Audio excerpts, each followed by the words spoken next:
Hello, this is Crypto CJ. It's Trade of the Day, Friday afternoon Zoom edition, and Bitcoin's been kind of a stinker this week, down about 8%. I've got an article from Crypto Potato that summarizes this week pretty well, some of the news that's gone on, so I'm going to go to that first. All right, you guys should be seeing my Crypto Potato article. Yes. Thank you. And I'm not going to read it to you, but it talks about losing the 23K mark. Early in the week, it shot up, tried to hit 24, got swatted down, dropped to below 23. Now we're like 21.5. So not a good week. And we think the news was our good friends at the United States Security and Exchange Commission, the SEC, causing mischief and mayhem in the crypto space by cracking down on Kraken, the exchange, for its staking offerings and saying they're unregistered securities. So, and then Kraken had to pay 30 million in settlements. So that was, negative news related to a popular crypto centralized exchange. On the plus side, decentralized staking alternatives. Lido, Rocket, and Frax did pretty well. So again, those, if you're looking to stake, it's not something I talk about on my show. I've dabbled in it a little bit. To be candid, I don't know much about it. Sort of like I like the concept, it's a savings account for crypto tokens. So, you get more tokens plus, in a bull market, they go up in value as well. But anyway, I'm more of a trader, so I haven't done much staking.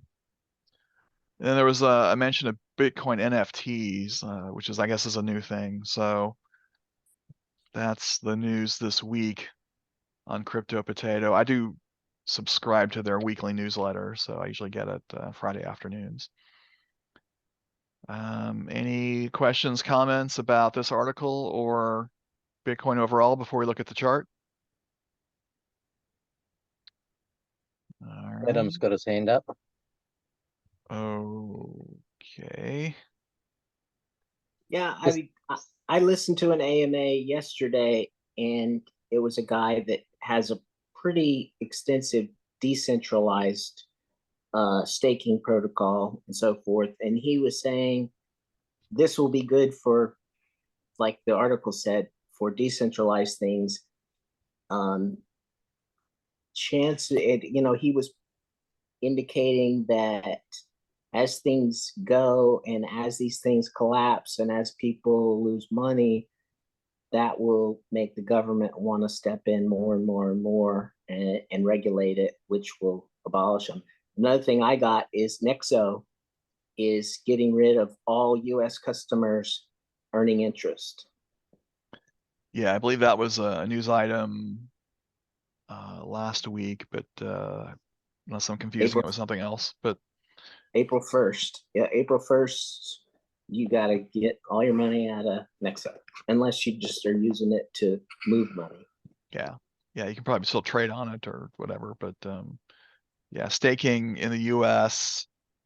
is probably going to go by the wayside as being too similar to securities, too similar to banking probably. But it's not like these large financial institutions are just gonna, oh yeah, crypto, go do your thing, see if we care. They've got sway in Washington and they're gonna use it. So we gotta adapt as necessary. Okay, I'm on my Bitcoin chart now. Just a second, I've got a question Oh yeah, go about ahead. Bitcoin. Came up in one of our chats. The CME gap. Now that don't quite understand that, because that's talking about when the markets close and reopen and there's a gap. But I was under the impression Bitcoin was always open. So I don't understand what that's about.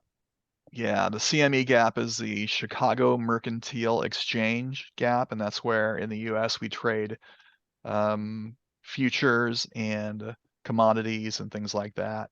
And there are crypto, Bitcoin and Ethereum on the CME, and they open and close during business hours in the US. So there can be a gap since the rest of the world trades 24/7, but the CME is only open, during 8 hours for business, maybe it's 7, I don't remember. So there can be a gap, and that gap frequently fills at some point. So that's the theory. I mean, I don't trade that way, but I hear a lot of people do. I don't have a chart handy to show that to you, but that's what the So CME. when you say that gap fills, does that mean the price goes back to that gap? Yes, it revisits that gap at some point. Right. So that could be an indicator of direction, Yes. even though you might not be trading on that platform or that system. Right. It's sort of, well, not a great comparison, but I guess it's kind of like divergence, where if you have your yeah. like on my phone, I have stocks, and if you put in ELX, that's the Ethereum Liquid Index, which follows Ethereum price, and you can buy that like a stock. Okay.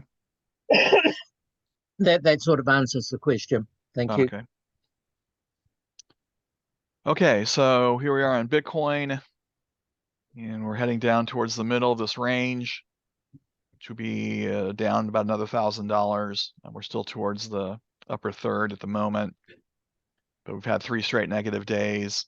It looks like we're going to have, yeah, I mean, assuming this one closes in the next hour or so, negative, yeah, not good.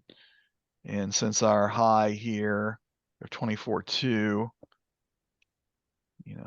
about a week or so ago, we're down 11%. So again, not surprising. Bitcoin had to correct. The news probably had something to do with it, but adjust your trading plan accordingly. I'll figure it out. I don't know. After I'm on a call, after my call.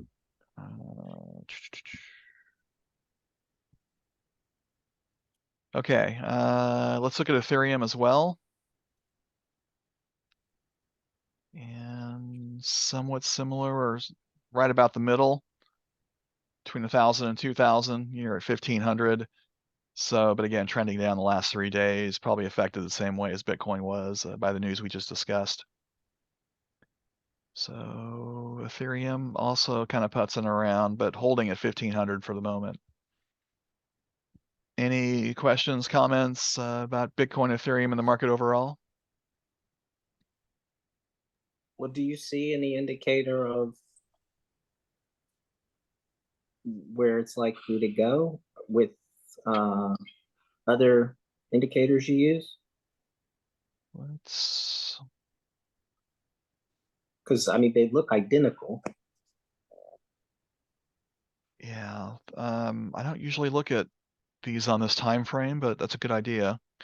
The Stochastic RSI is pointing down still on the day chart, and it's below the 25. So, using this approach, we do this on smaller time frames, but when it crosses back up, when it drops below the 20 on the RSI and crosses back up, we get really big moves. There's one from December, another one from November. This one here, not as good, but still pretty good, from October. So about once a month this happens, in the recent past. Shoot, maybe I should trade like this. Yeah, not bad. We're going to do it on Ethereum. Might move a little better.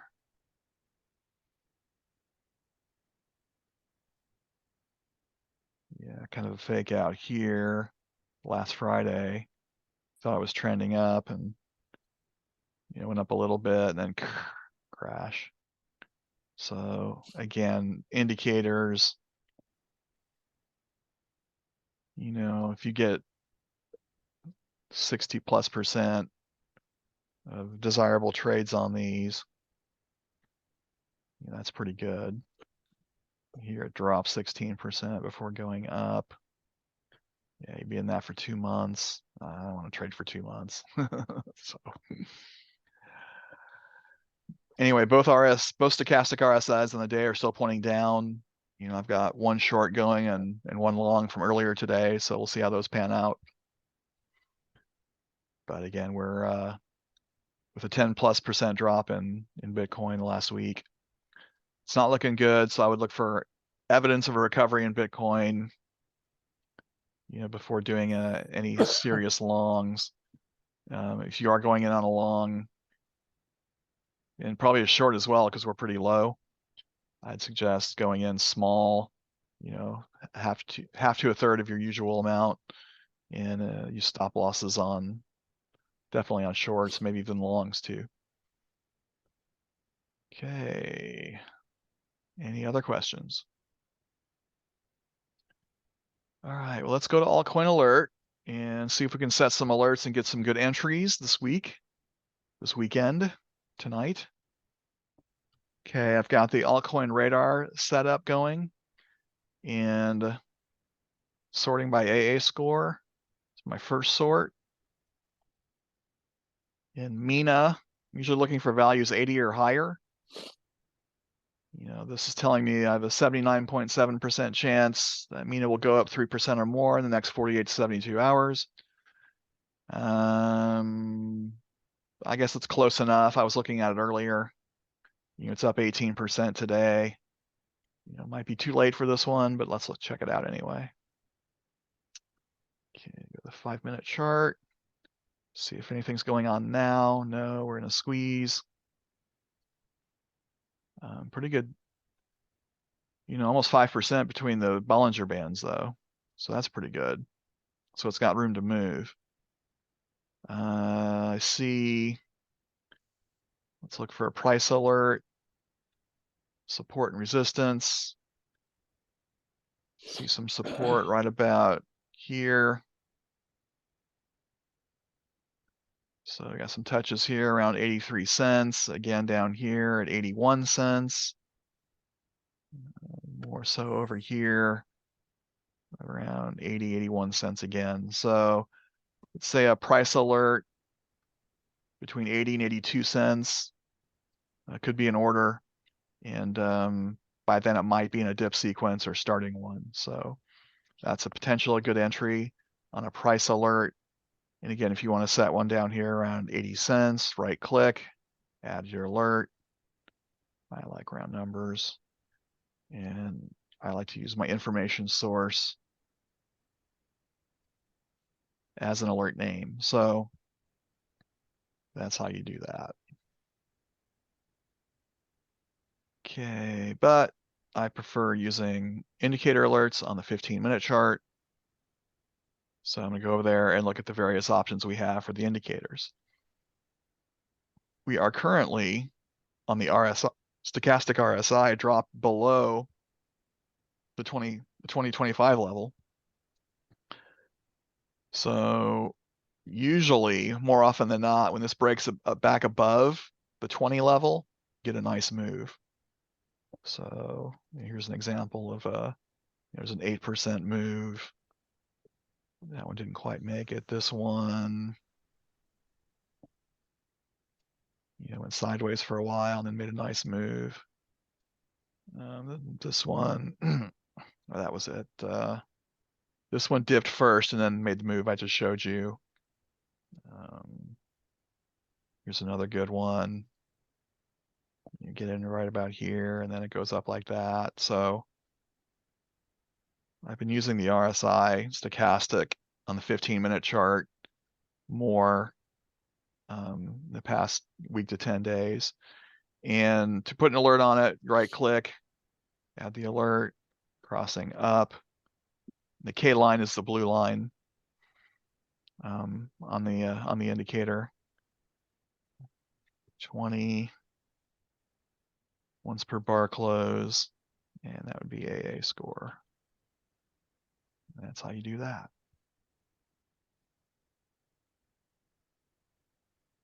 Okay. Sorry, what was the value on the setting? 20. Yeah, but what does it mean? Oh, that's considered the oversold area. Oh, it's got to be above that or below that. Yeah, I want it to cross down below and then come back up. I want okay. to show some evidence of recovery before I get in.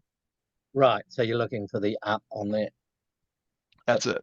That's how I like to do it. So some people will talk about, buying once it crosses below, but it might take you on a ride even longer before you get in. So I want to see evidence of that recovery. I might lose a little bit as far as the entry position, but I think I get better results that way.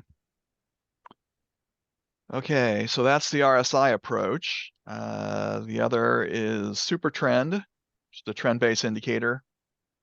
There's lots of those on TradingView.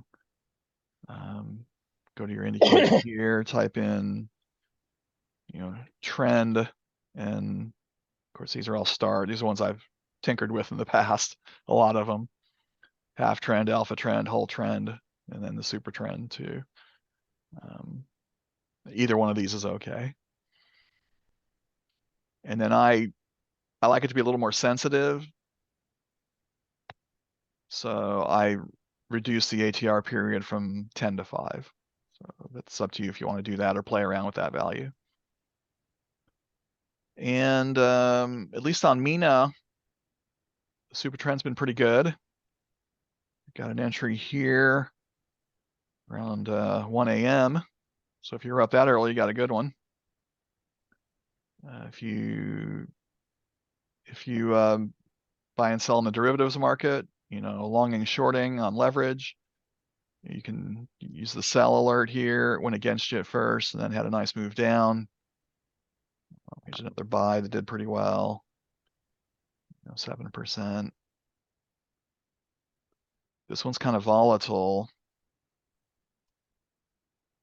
So this buy would have been probably would have been a loss if you use a stop loss. Maybe you buy another position right around here, and then you get a nice move here. So lately I've been buying additional positions on most of my longs and then using stop losses on my shorts. I might switch that if the market continues dropping, but anyway. And super trend I like because it's really easy to do an alert. You can put a buy alert, a sell alert, or one of my favorites is the direction change. So when this goes off, I can look at the chart and see if I want to go the opposite direction where I was going. Once per bar close and a score purchase. Might leave that one.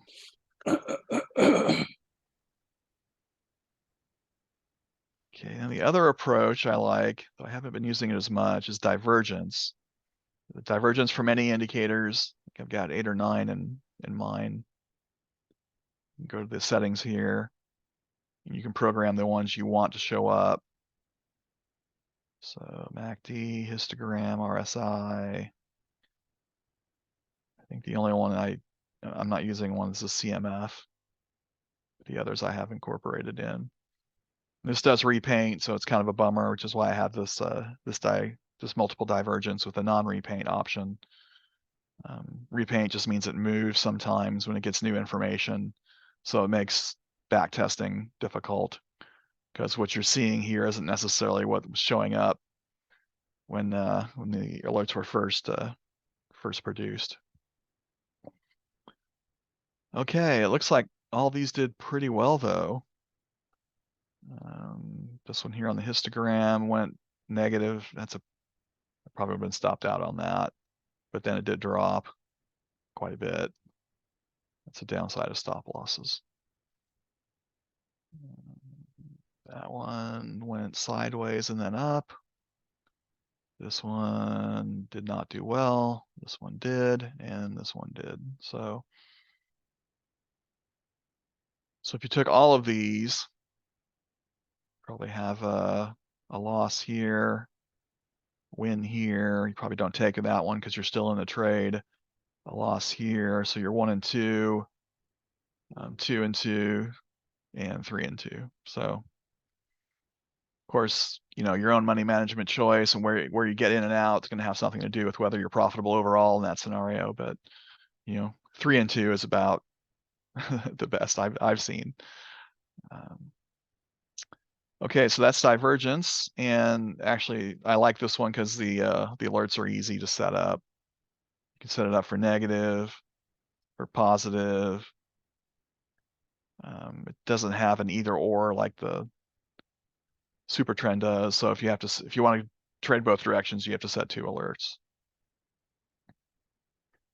And if we're going positive, once per bar close, and then you call it what you want. Okay, I think I'm sticking with the SuperTrend on this one though. Any questions on MINA?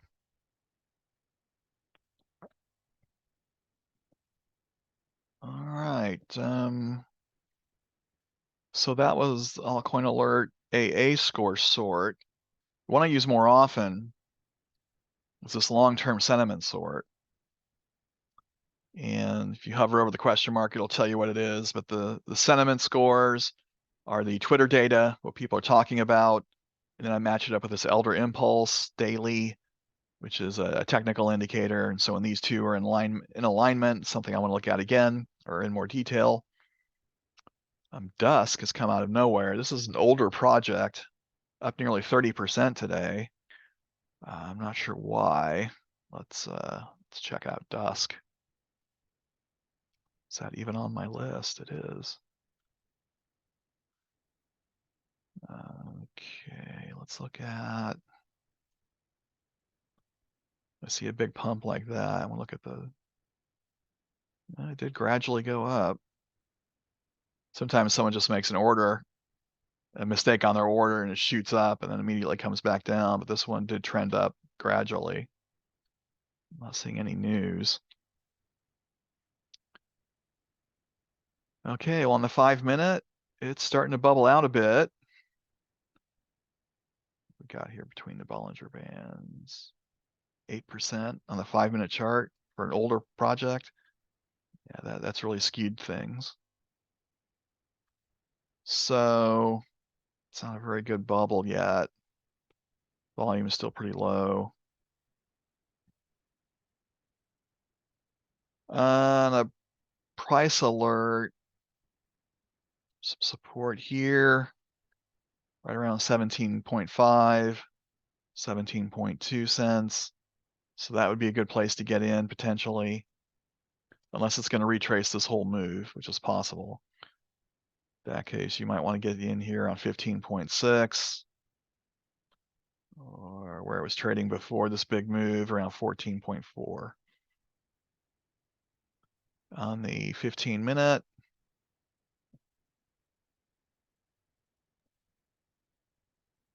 let's see, super trend is Looks a bit risky, doesn't it? does. Yeah, that big pump, and it gave up a lot of it. This goes up 70% in 6 hours, then gives up over half that. I'd be more interested in shorting this actually than longing it. So you could do a conservative short on it if you're trading on those kind of platforms, or you could hope this is a retrace and coming back up. The RSI might be a better candidate here, but this cross did not do that well. This one here did go up a little bit though, at 2%, not bad. This cross, yeah, all the other crosses were before the big move. So if you want to short it, you can use the RSI the other way. And this is when it crosses down, from the 80. And that happened back here on Thursday. Yeah, it went down quite a bit before the big move. So that's intriguing. There's another big pump, and then it came down. That went badly on the short side. This drop here did poorly as well. And then this didn't reach. I don't know if that would have triggered or not. The blue line's right at 79, so that probably doesn't trigger unless you're watching it. But your alert probably does not go off. And this one, could have caught that one. Yeah, that's pretty good there at 5%. So You can go long or short on this. Either one's going to be kind of risky, so you might want to go with the stop loss approach. All right, so that's the super trend and the RSI. Divergence. Interesting. The non-repainting divergences went off, but not the one from any indicators. Actually, none of these divergent. Well, this one did okay. Yeah, that went down. That did pretty well. This one went down a little bit. This one went down a kind of a scary amount before coming back up. Kind of hit and miss there on divergence. So, but I agree with Craig. This one's kind of risky. You know, I see something that's gone up this much already, 29%, and it kind of spooks me. Plus, you know, looking at the chart, it was up over 70% today. I lean towards a conservative short. And there's no real evidence as to why things are going on. So no, I think some just random. whales. There's some whale network. Let's pump DUSK today. I think that's what they do. But I'm speculating. Okay, any questions on DUSK before we look for some more? Okay. And seller I was looking at today, loop ring, ANKR. Let's look at I have seller. I have ANKR up. Let's look at that one. Is seller the bridge? There's a bridge that has seller network in it. Maybe, I don't recall. Okay, let's check it out though. Well, we're looking at ANKR actually. Let's see, in the 5-minute. Yeah, I'm in a trade on this one. Let's see, on the 5-minute, if you want to set a price alert, kind of like in this area down here of about 29.50 or 0.0295, just under 3 cents. And I think I got in right at 3 cents. I'm a little negative on this one. So that would be the place for the price alert. On indicators, super trend,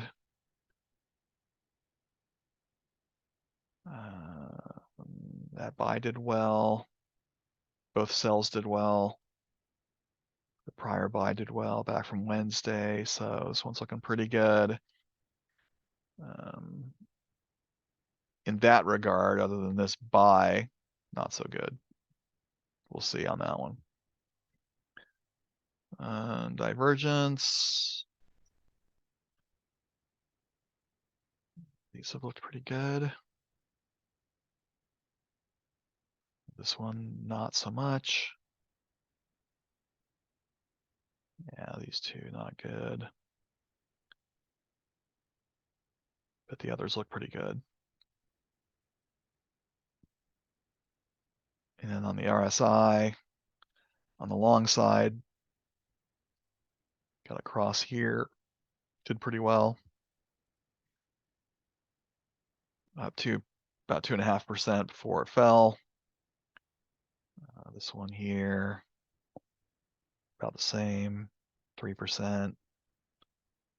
You know, this one, well, you get the idea. That one, well, mostly went sideways.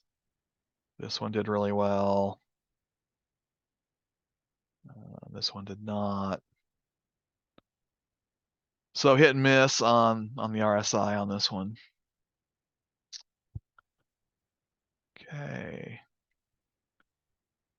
Out of those choices, yeah, I'd probably go super trend. Right click. Buy, sell, or direction change. Okay, any questions on that one? Starting to get a little repetitive. All right, let's we'll look at one more and then we'll wrap it up for Altcoin Alert. Okay, so we looked at the long-term sentiment. You can also sort by the Elder Impulse Daily. But I usually go with whichever one has the fewest positives. So that way I usually get the matches up quicker that way, instead of like here's only one that matches. So there's a couple more. Sometimes it can take a while if there's a discrepancy, 183 bullish and 33 bullish. So it's just easier to look for them on the smaller one. I did tinker with this one, the 1 hour projected range. I had not looked at this in over a year. And I used it yesterday or day before. And I think what caught my attention is that there was a large amount. The upper was about 18% and the lower was about 2%. So this number was really big. A lot of these times when I used to use this, these would offset a lot. So I didn't think it was very useful, but if you see, kind of a big number here in the middle, then that can be worth your while in the 1 hour. And, the faster, the better, I say. CJ, I've been tracking the 1 hour projected range for the past couple of weeks, just jotting down stuff and then waiting a couple of hours. And it's been about 50% accurate for positive gain. So 50% positive, 50% negative. So what's how do you quantify the positive amount? Is it 3% or? 2 or more. 2 or more? Yeah. Okay. Well, you saved me some time then. So thanks for doing that. Sure. This did work pretty well when the market was pumping in late 2020, early 21. I did use it more then, but I hadn't used it in quite a while. Well, I guess it was nearly 2 years. And then another one I like to look at is the 24-hour change. And then I look for values that are going up but haven't pumped too much. So I mean, we looked at DUSK, we looked at MINA, but I like them like around 8 to 12%. Graph is one I like to trade, so let's look at that one. It's up 11% today. I like that a little bit. Yeah. GRT on the 5.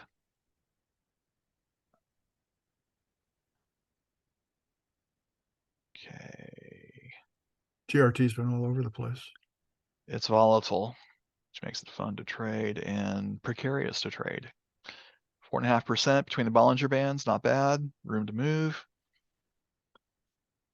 Got some support between 0.1585, 0.16. So that would be a price alert area. And another one down here, right around 0.1515. Okay, on the 15-minute indicators. On SuperTrend. And again, a reminder, when I look at SuperTrend, these are trend-based as well. Stochastic RSI and the TDFI, which is trend direction force. I look for confluence there to help me make that decision. Here's a really good sell. That was some of the bad news that came out that we were talking about earlier. So that's what caused that one to go. But these buys didn't do that well at all. So this one's doing better on sells on the SuperTrend, with the exception of this most recent. So this might be a good one to short. SuperTrend sell once per bar close. AA 24-hour change sort, and I'm good to go. On the RSI alert, we have a cross here. About an hour and a half ago, it's gone sideways since then. This cross from earlier today did really well. And we know this one went up about 12%, so there's that move. This one here did not do well at first. Goes against and then up. Little drama on that one. And this one did well. This one, a little drama. This one did not do well. It eventually came around, and this one was. This is one of those that maybe you get in about here. It does go up 5%, so I probably would have been out of that before it moved down. So the RSI going up did pretty well. How about this going down? We haven't really looked at specifically a short trade to do. This one could be one. Well, actually, we'll sort Altcoin Alert for something short. Let me wrap this this one up real quick. On divergence, bearish, not bad.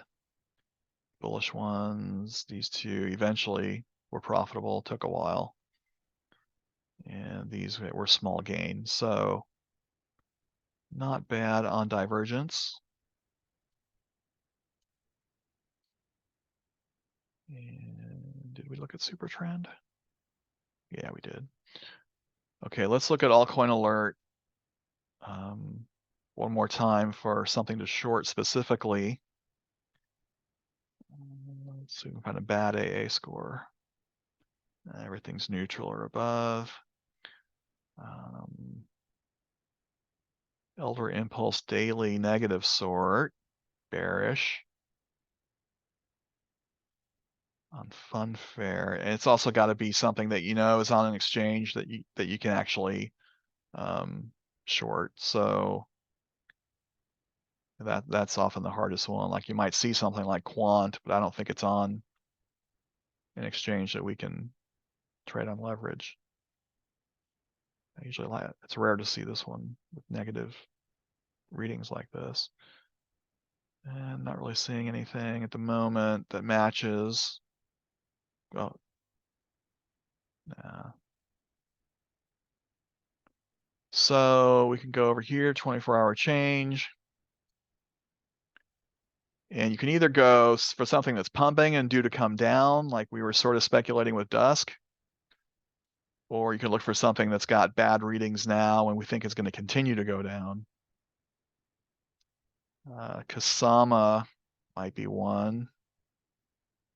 Yeah, that's something that we can trade on.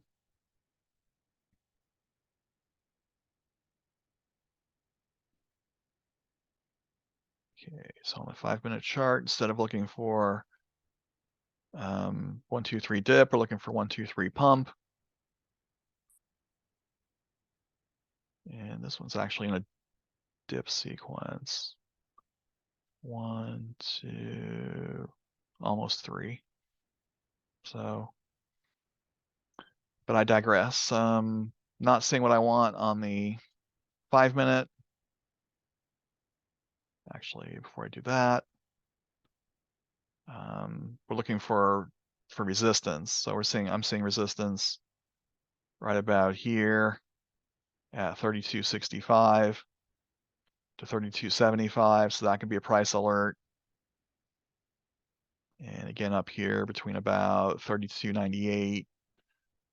Yeah, right around $33 could be another price alert. All right, on the 15. I like divergence for shorting. We haven't had a signal since Thursday morning, so about a day and a half. But that was that big drop. So that one did really well, and none of these did well. So divergence may be the way to go to find a short for this one this weekend. Super trend. It's still in the same trend from yesterday morning, hasn't changed. That sell didn't do well until that big drop. On RSI dropping below the 80. That one did pretty well. 2%. This one as well. Yeah, just 2% moves. I'd probably be inclined to use a negative, say a super trend value on one of the other ones we looked at, like GRT, that had more volatility than something like this. So with that in mind, I will throw it open. Is there anything you guys want to talk about regarding Altcoin Alert, day trading, anything like that?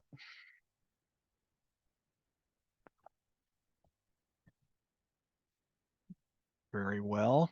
I'll go ahead and stop the Zoom at this point. If you're watching on the recording, please check out the pinned comment. It helps, the opportunities there help fund the channel. And if you're a Carbon member, please stick around. We'll talk about that next. If you're not a Carbon member and you're heading out, that's fine. We will see you hopefully on Monday or next Friday. Have a good weekend.